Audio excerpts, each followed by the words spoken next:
Sì, fatemi ringraziare innanzitutto l'amministrazione comunale e la Regione Veneto e l'ente che gestisce Villa Contarini, perché la location è importante anche per il risultato di questi eventi. E fatemi ringraziare tutte le DOP che sono presenti oggi, perché si vede che grazie al loro lavoro e alla loro attenzione alla qualità del prodotto fa sì che queste fiere funzionino sempre molto bene. In questo momento in Europa effettivamente si sta discutendo e ben venga che il Ministero abbia dato un impulso con la dicitura sovranità alimentare, perché è partendo dalle qualità del prodotto tipico che si parla di sovranità alimentare. Quindi l'Italia deve continuare a insistere, perché questa è la nostra riuscita anche economica. Se il prodotto è certificato e di qualità, sicuramente ha resistito meglio al Covid e deve andare avanti su questa strada. Anche la strutturazione del sistema ACHIS e della conoscenza regionale è fondamentale. Ci siamo visti ieri con le altre agenzie regionali d'Italia, abbiamo unito il tutto, la formazione sotto un unico cappello anche di tutte le regioni, proprio per incentivare questo sistema. Formazione dei formatori, come spesso fa Veneto Agricoltura, è fondamentale, da unire sempre alla certificazione dei prodotti.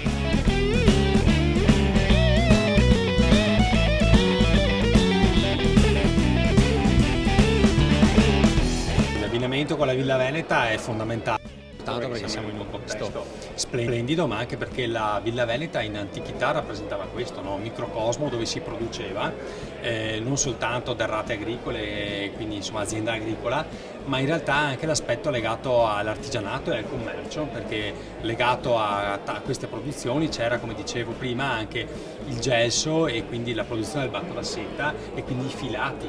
E quindi c'era un po' tutto all'interno di una Villa Veneta e questo è il motivo per cui siamo qua oggi a presentare i nostri prodotti, a cercare quel legame storico, identitario, culturale che era il passato, ma che deve essere il presente e anche il futuro, perché noi contiamo molto che questa terra continui a legarsi molto alla tradizione ma anche all'innovazione. Oggi ho fatto fatica a raggiungere questa villa, da quanta gente c'era per strada e nei parcheggi, e quindi questo dà già l'idea di cosa il Veneto, ma in particolare l'italiano, pensi dei prodotti tipici locali. Questa attenzione non è un'attenzione soltanto nostra, ma è un'attenzione che il cittadino del mondo ha, e qualcuno a livello europeo dovrebbe rendersene conto, perché purtroppo le pressioni da parte anche di grandi multinazionali a volte portano nella direzione, no, di fare l'aranciata senza arance o la carne senza le vacche, ma magari in maniera sintetica. Ecco, allora tutto cercando di confondere questa cosa dietro al tema della sostenibilità ambientale. Non è così, perché noi in Veneto abbiamo dimostrato che possiamo fare tradizione anche nel carne, nel latte, nella zootecnia,